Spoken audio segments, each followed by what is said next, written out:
अशी मिळते आहे की जरी तुम्ही मतदान केंद्रापर्यंत पोहोचला असाल, मतदान करू शकला नसाल तरी पुन्हा जा आणि मतदान करा, आपला हक्क बजवा असं सांगितलं जातंय। राहुल, तुझ्याशी बोलायचं आहे। मुंबईभर तू आज मतदान केंद्र धुंडाळून काढलेली आहेस। काय तुला मुंबईतलं चित्र दिसलं? देशाचं लक्ष लागलंय मुंबईतल्या या 6 जागांकडे।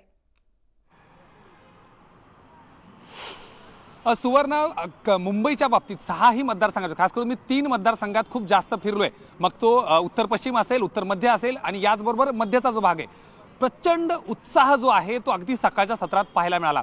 त्याचं उदाहरण जर द्यायचं झालं तर भांडूप रेल्वे स्टेशनचा जो एक इंदिरा शाळा जी आहे त्या ठिकाणी आज सकाळी साधारण 8च्या सुमारास तब्बल 3.5 ते 4 हजार लोक ही रांगेत उभा होती। हा आकडा जर बघितला तर इतक्या मोठ्या संख्येनं जवळपास 500-600 मीटर पर्यंत, म्हणजे स्टेशनला एखाद्या बसला जशी रांग लागते संध्याकाळी घरी जाताना, तशा पद्धतीनं त्या पद्धतीनं जर बघितलं तर मोठ्या प्रमाणात रांग दिसत होती। दुसऱ्या बाजूला मिहिर कोटेचा संजय दिनाच्या यांच्यामध्ये लढत होती। अगदी 7च्या सुमारास शेकडोंची संख्या ही अगदी 7ला, म्हणजे मतदान केंद्र सुरू होण्याआधी देखील मोठ्या संख्येनं रांगा होत्या।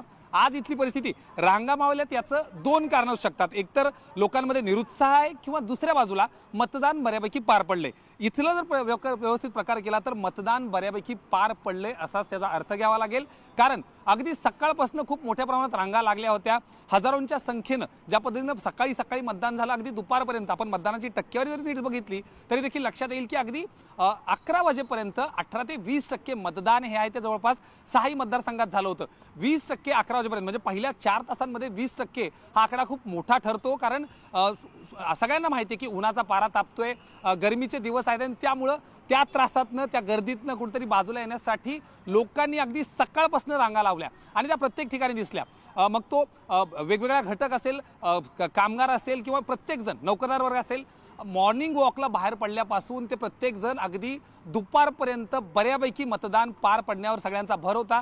आणि त्याचमुळे घाटकोपरमध्ये मी आहे सध्या, आपण बघतोय की 6-8 मतदान केंद्र जे आहे ते इथं जवळपास शुकशुकाट आहे। जसं तुम्ही सांगताय की दुपारच्या वेळेला जरी तक्रारी आल्या असल्या या मतदान केंद्रावरून तरी 65-70% मतदान इथं झालेलं आहे या मतदान केंद्रावर। तरी आता पुन्हा एकदा जातोय विजय वंजारा यांच्याकडे बोरिवली परिसरात।